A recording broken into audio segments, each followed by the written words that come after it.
Okay, so this is the homework. I think I promised to do this. This is for the homework assignment for the Pythagorean Theorem and its proof.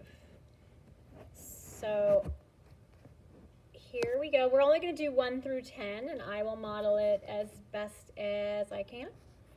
And you're going to need a calculator, or I would suggest having a calculator, and even looking at your square or square root chart, it will help. So here we go. If I'm going to get my handy dandy phone, aka calculator, to guide my efforts. Okay. So to remind you guys about how to find this. So I always like to label my sides. So again, we are working off the Pythagorean Theorem. And this is in order to help us find an unknown or missing side. It's also to help us identify if a triangle is a right triangle.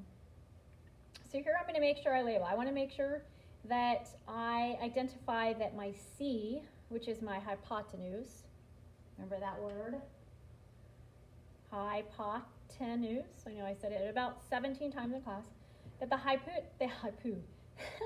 hypotenuse is opposite the right angle right there. It's also the longest side. And then I have my two legs. So here's leg 1 and here's leg 2. A and B or B and A, it doesn't necessarily matter. So now when I put it all together, don't forget that this is our theorem or proof, right? Okay, so just don't forget that's going to be etched into your brain. So everything's going to be based off of that. Now if I put it together, I should have 10 squared plus 7 squared equals x squared. And notice that x squared became c squared, okay? Because I'm solving for x according to my right triangle here. Now I'm going to expand this out. So the square of 10 squared, and then I have the square of 7 squared. And it's really helpful to keep writing your steps as you go. I'm going to add these two together, equals x squared.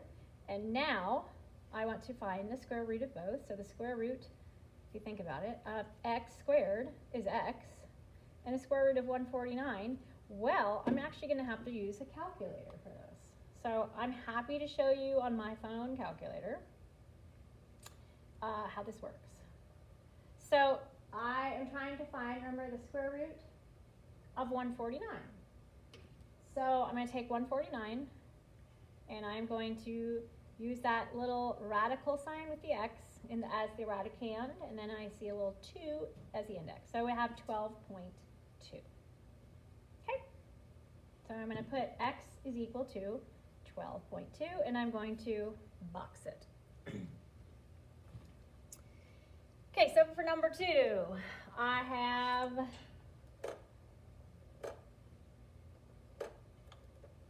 that's a little clearer. Okay, so if I look at here, the first thing I always look for is what is opposing my right angle, because that's always the C. It's always the longest side.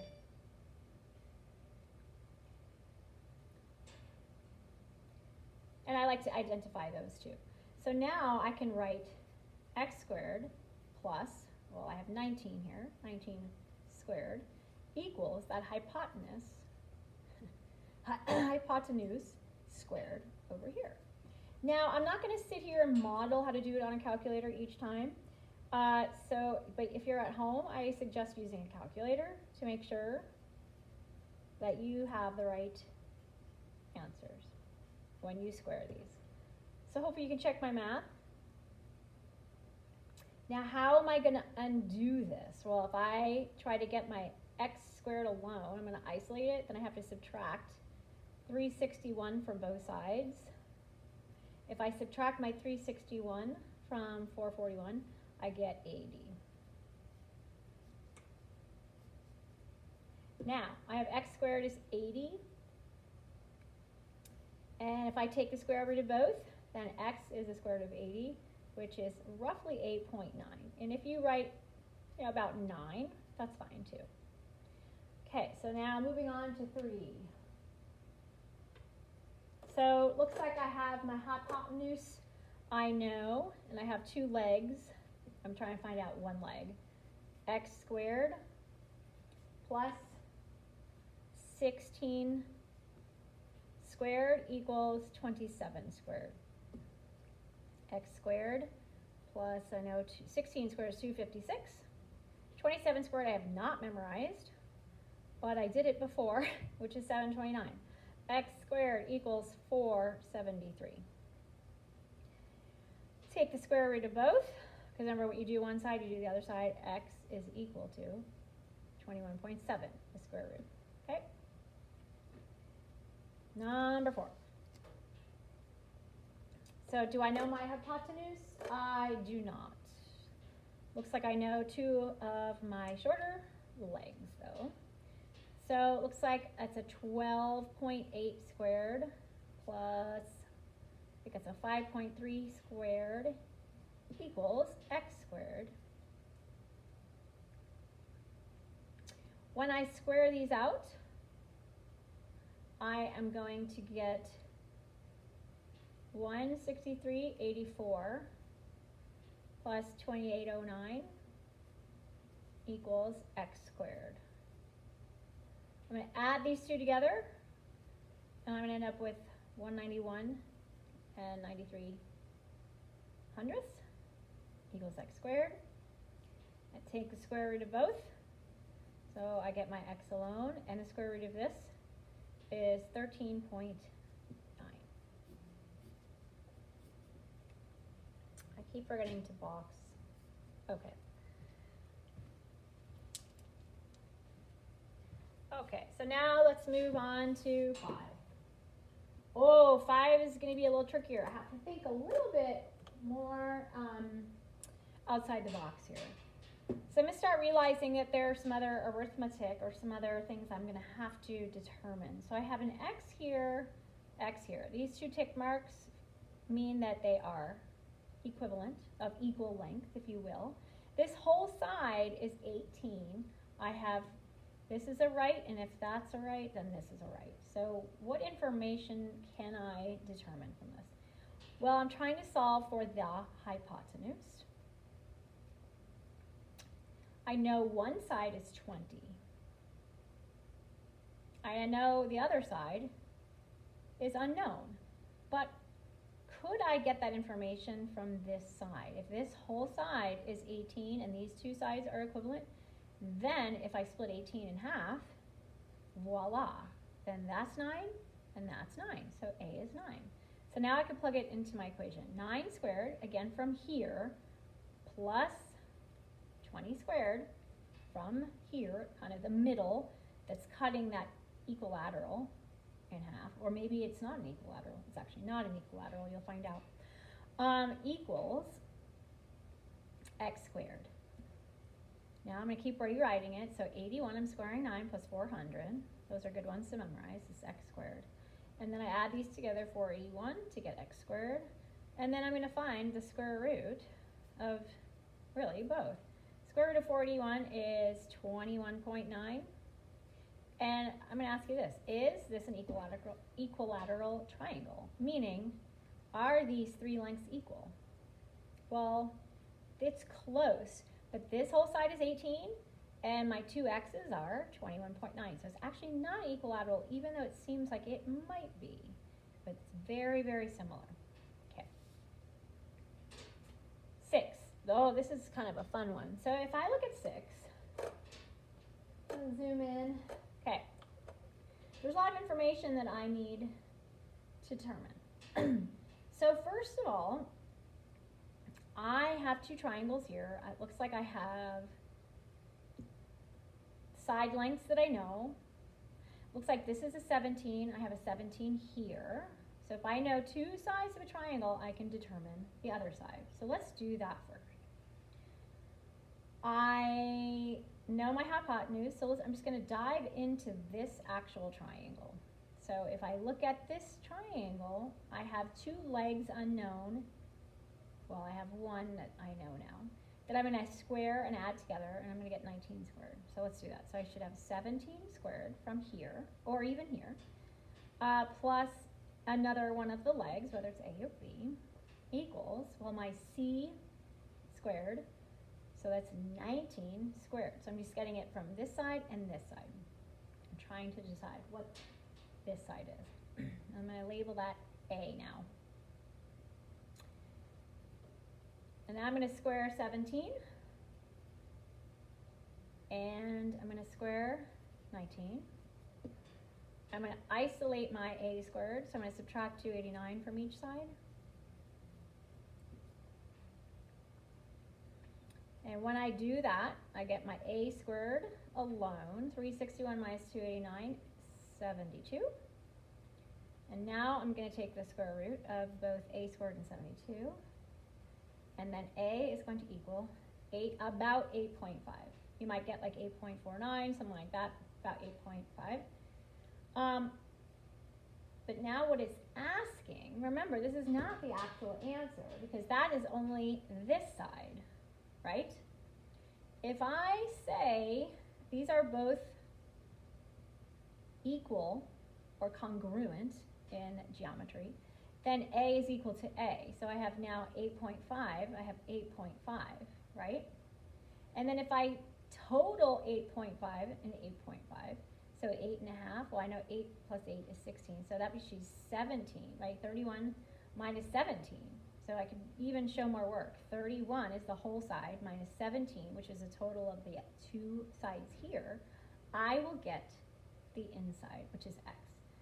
So 31 minus 17 is 14, and that is the answer. So x is 14. Okay, moving on to 7. So remember your homework is just 1 through 10. Okay. So this is kind of cool. So let's see, I'm trying to solve for x.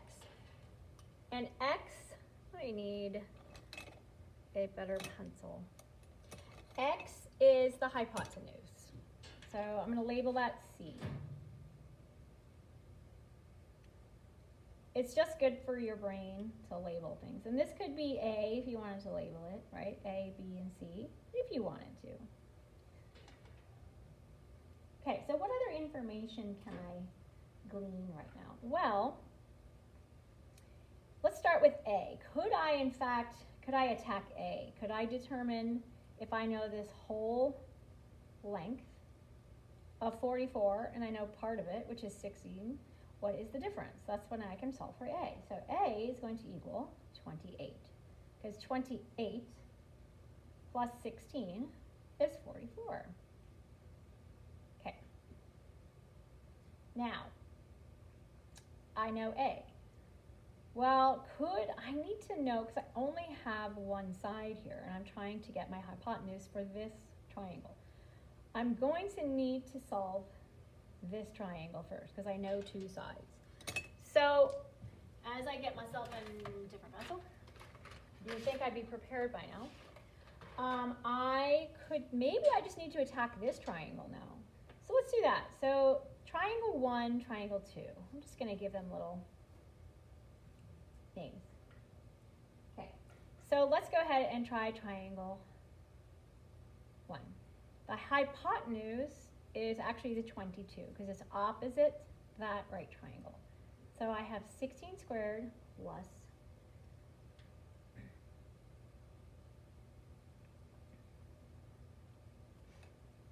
y squared, or in this case, could I call this b? Maybe I'll call it b, just to kind of make it clear, because this is actually the b for both triangles, 1 and 2.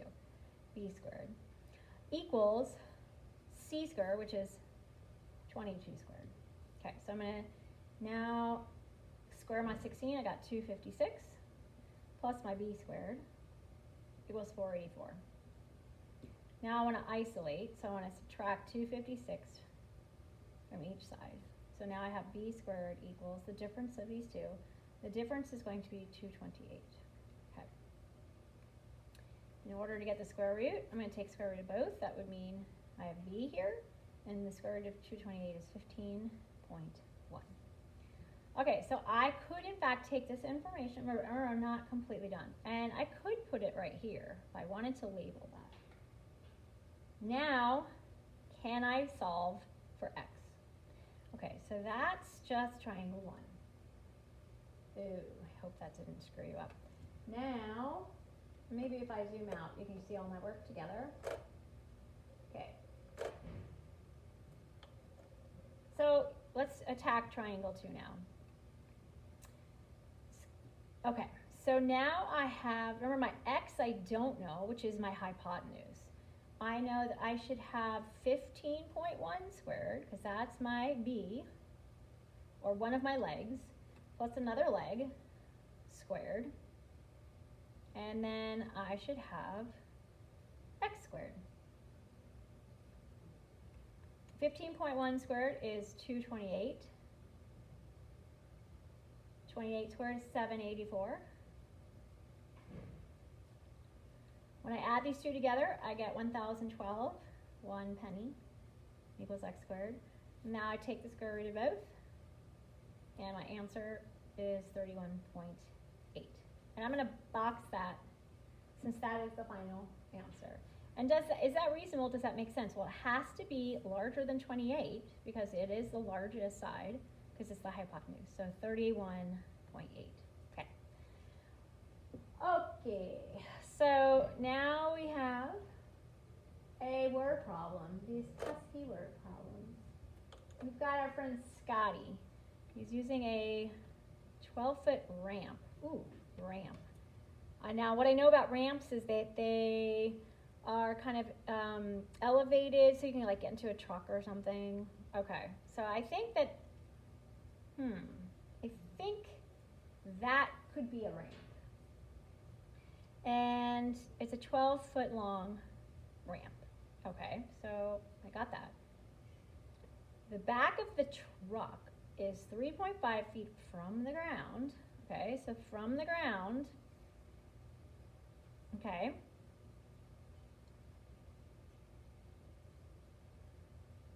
What is the horizontal distance?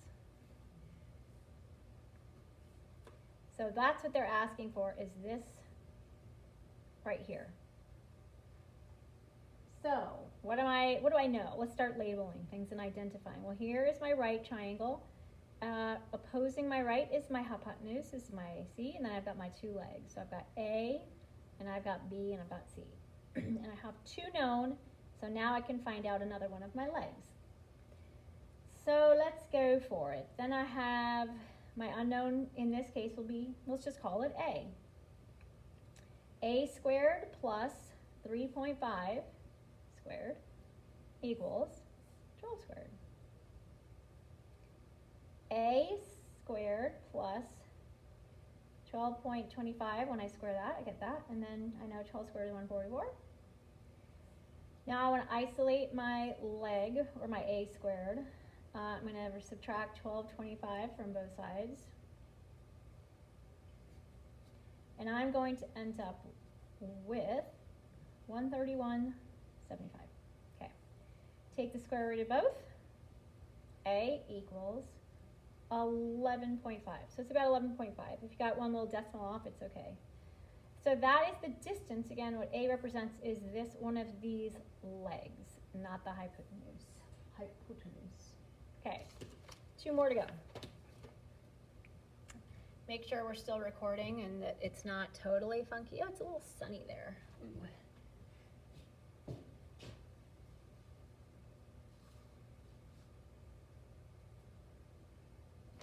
Okay, number 9. So if I look at number 9, let's start reading it. I have 35-foot wire is secured from the top of a flagpole to a stake in the ground. Okay. The stake is 14 feet from the base of the flagpole. The stake is 14 feet from the flagpole. Okay, how tall? So vertically, how tall is the flagpole? Okay. So let's make a little bit of sense. What we're trying to figure out is this. How tall something is would be an up and down kind of thing.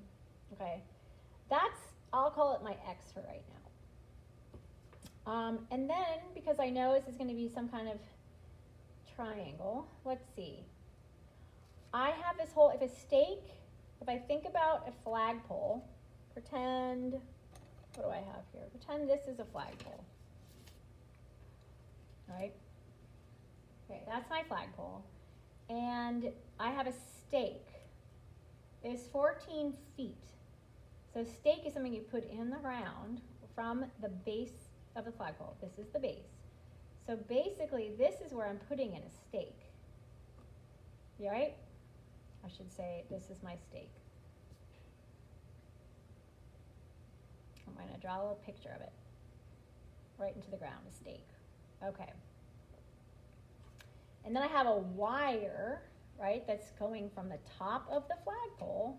I'm going to even draw a little flag here. To the ground. So that is the wire. So I have 35-foot wire. Okay. Now I think I've set it up properly. I want to solve for x. So this is my right triangle. I know my hypotenuse, so I have to find one of my legs. X squared plus 14 squared equals 35 squared. X squared plus 196, I know 14 squared now, is 1225. Ask Ali how to find, like, if you have a 5 in a number and you're squaring it, there's a really cool trick for that. It's actually really cool. Or I can remind me to teach you in class. So now I'm going to subtract 196. I want to isolate my x squared. And if I subtract these, I should get 1029. Take the square roots. X equals 32.1. And don't forget your units. Okay, especially for these word problems. Okay, last but not least. Oh, this is kind of fun. This is like when you have to start thinking deep thoughts. So I have a square. Okay. It says I have, okay, so that's good to know. I have a diagonal. So I think that this is what a diagonal is. And this 11.3. That's right. 11.3 meters. Okay. Approximately, what is the perimeter? Ooh, I know the perimeter is if you walk around, otherwise known as adding, okay, the sides together. Or if it's a square, I can multiply them by 4, if it's a square. Okay, so we have an interesting problem here. Because first of all, what are my sides? Let's start labeling things. Let's just pretend, let's just work on this one, this triangle right here. Because I have to identify these two sides. Well, here's my right angle, so I think anything opposing the right angle is my C. So I know my hypotenuse. And then, do you guys agree if it's a square that I could label every side by an X? Hopefully you do. They all are equal. Well, isn't that interesting? Well, can't I just plug this into my theorem? My a squared plus b squared is c squared. Just because I don't know these, they are the same. So let's just do this. Well, then 1 leg times, forgive me, plus another leg, the square, right, of both sides should still equal the hypotenuse squared.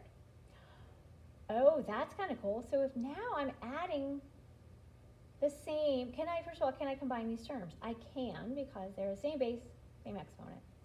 If I have 1x squared and I have 1x squared, well then all together I have 2x squared. Don't suddenly think this is an x to the 4th, which some of you might be thinking, because I'm combining these first, okay? Equals, well, when I take 11.3 and I square it, I should end up with 127.69. Well, now I have to get my x alone. So it looks like my next step is going to be dividing both sides by 2. If I divide 127.69 by 2, I should get 63. About 845. You can move it up a little bit. It's an approximation, right? Now I want the square root. Well, I know the square root of 64 is 8. So guess what? I'm going to go for 8 because it's an approximation. Yay, approximation. But is this the answer? It's partially the answer, but not the whole answer. Because remember, going back to the question, what is the perimeter of the square? Well, if one side is 8, well then what's the perimeter? Remember, I add them all together, or if it is a square, I can multiply it by 4. Well, the perimeter equals 32, meaning 8 times 4. Yay!